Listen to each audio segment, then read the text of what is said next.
सपना है आसमान पे रंग बदले जैसे कोई सपना हवा में खुशबू गुल सी तेरी याद आ गई। হ্যালো এভরিওয়ান, আসসালামু আলাইকুম। তোমরা সবাই কেমন আছো? আশা করি সবাই ভালো আছো এবং সুস্থ আছো। আলহামদুলিল্লাহ, আল্লাহর অশেষ রহমতে আমরা খুব ভালো আছি। বাই দ্য ওয়ে, আমি আমেনা খাতুন। তোমরা সবাই দেখছো Bindas Amena channel, simple lifestyle blog. আশা রাখবো যে আজকের ভিডিওটা তোমাদের সবার কাছে খুব ভালো লাগবে। সকালে নাস্তা হিসেবে আমি আজকে ঘুগনি মুড়ি বানিয়ে নিচ্ছি। ওটার জন্য আমি প্রেসার কুকারে আগে ঘুগনিটা সেদ্ধ করে নিয়েছি। দেন এখানে পেঁয়াজ আর মরিচ দিয়ে আমি ভালো মতো ঘুগনিটা করে নিচ্ছি। দেন এখানে ঘুগনিটা করে নেওয়ার পরে নামানোর আগে আমি একটু ভাজা জিরের গুঁড়ো দিয়ে নামিয়ে নিব, একদম ঘুগনি রেডি হয়ে যাবে। আর আমার বলার কারণটা হচ্ছে যে আমি জানি যে তোমরা সবাই আমার চেয়ে বেশি রান্না করতে জানো, ভালো, কিন্তু একটা হয় না যে নতুন নতুন যারা সংসার চালু করেছে তারা কিন্তু কিছুই জানে না বা পারবে না, ওদের জন্যই আমি বলে দিচ্ছি আর কি। আর এই তো তোমরা বলবে যে আমি এতদিন থেকে ভিডিও কেন দেইনি। আমার শরীরটা না এত ভালো ছিল না, ওটার জন্যই আমার ভিডিও আপলোড দিতে এত টাইম লেগে গিয়েছে। সকালে নাস্তা করে নেওয়ার পরে আমি দুপুরের জন্য আবার কিচেনে চলে যাব রান্না করার জন্য। আমার ইউটিউব চ্যানেলটা এত ডাউন হয়ে গেছে, দেখা যাবে যে আমি যদি ভিডিও আরো লেট করি তো আরো বেশি খারাপ হয়ে যাবে। তো আশা রাখবো যে তোমরা সবাই আমাকে সাপোর্ট করবে। তোমাদের সাপোর্টের জন্যই কিন্তু আমি একটু হলেও এগোতে পারবো। আজকে আমি একদম সাদা মাটা রান্না করব, মানে লৌকি আলু। তো মশলাটা না ভালো মতো আমি কষিয়ে নিয়েছি। দেন এখানে আগে থেকে কেটে রাখা লৌকি আলুটা দিয়ে ভালো মতো কষিয়ে নিচ্ছি। আর আমার মনে হয় যে লৌকিতে বেশি মশলা দিলে গেলে যেটা অরিজিনাল লৌকির স্বাদ আছে ওটা নষ্ট হয়ে যাবে। ওটার জন্য আমি কম কম পরিমাণ আমি এখানে মশলা ব্যবহার করেছি। আর তারপরে আমি ভালো মতো নেড়ে চেড়ে কষিয়ে নিচ্ছি। আবার ঢাকনা দিয়ে দিয়ে রেখে দিতে হবে, মাঝে মাঝে চেক করতে হবে, না হলে আবার তলাতে লেগে যেতে পারে। তো আমি লবণ চেক করে দেখলাম লবণটা না আমার কাছে কম লাগছিল, ওটার জন্য আমি একটু লবণ অ্যাড করলাম। তার সাথে আমি কাঁচা মরিচ মানে অ্যাড করলাম এখানে, মানে ফ্লেভারের জন্য আর কি। এরকম ভাবে মরিচ অ্যাড করলে ঝাল হবে না, তবে একটা স্ট্রং ফ্লেভার পাওয়া যাবে, ওটার জন্যই আমি দিলাম। তার সাথে আমি একটুও পানি ব্যবহার করিনি, লৌকি থেকে যেটা পানি বের হয়েছে ওটা থেকে আমার রান্নাটা করা একদম ডান হয়ে গেছে। দুপুরে লাঞ্চ করার পরে এটা হচ্ছে বিকালের টাইম।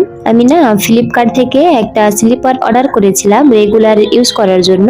তো ওটাই এখন চলে এসছে, এটা আমি দেখছি, খুলে দেখি কেমন এসছে। মানে প্রাইস অ্যাকর্ডিং কোয়ালিটি একদম ঠিক আছে। আমি তো আশা করেছিলাম না কি এতটা সুন্দর আসবে, যেহেতু দাম অত বেশি না, একদম কম দামের মধ্যে এত সুন্দর কোয়ালিটি আমি পেয়ে গেছি। আমি তো ভীষণ খুশি হয়েছি, আর একদম ফিট হচ্ছিল আমাকে।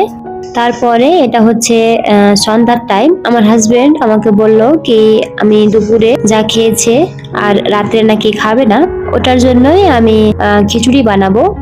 তো খিচুড়িটা না আমি মাংস দিয়ে বানাবো, ওটার জন্য আমি মাংসতে প্রথমে মশলা দিয়ে নিয়েছি, মরিচের গুঁড়ো, হলুদ, তারপরে লবণ, ধনিয়া গুঁড়ো আর জিরে গুঁড়ো দিয়েছিলাম। তার সাথে একটু ধনিয়া পাতা দিয়ে ভালো মতো ফ্রাই করে নিচ্ছি। চাইলে তোমরা ভালো মতো মাংসটা রান্না করে নিতে পারো, তারপরে খিচুড়িতে অ্যাড করতে পারো।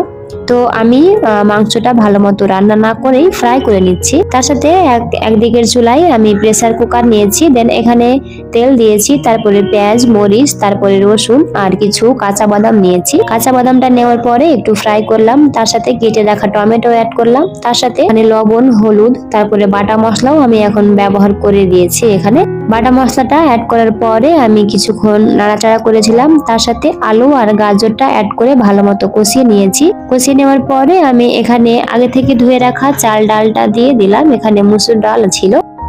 দেওয়ার পরে ভালো মতো আমি কষিয়ে নিয়েছি। আমি চাল ডালের থেকে যেটা পানি ছিল ওটা ভালো মতো শুকিয়ে নিয়েছি। তারপরে দেখো আমি চিকেনটা এরকম ভাবে লাল লাল করে ফ্রাই করে নিয়েছি, এটা আমি তুলে রেখে দিয়েছি। দেন এখানে 2টা সিটি নিয়েছিলাম।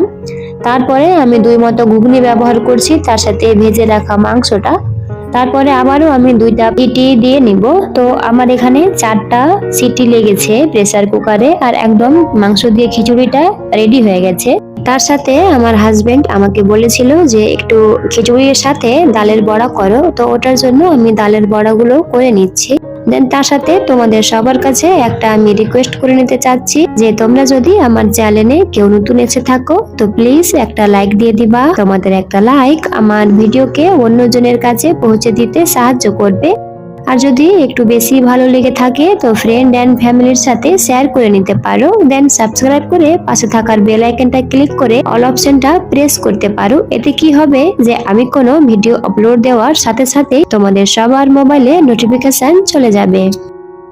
আজকের ভিডিওটা আমি এখান থেকে শেষ করছি। দেখা হবে নেক্সট ভিডিওতে। সবাই ভালো থাকবে এন্ড সুস্থ থাকবে। সবাই সবার জন্য দোয়া রাখবে। আল্লাহ হাফেজ। আসসালামু আলাইকুম।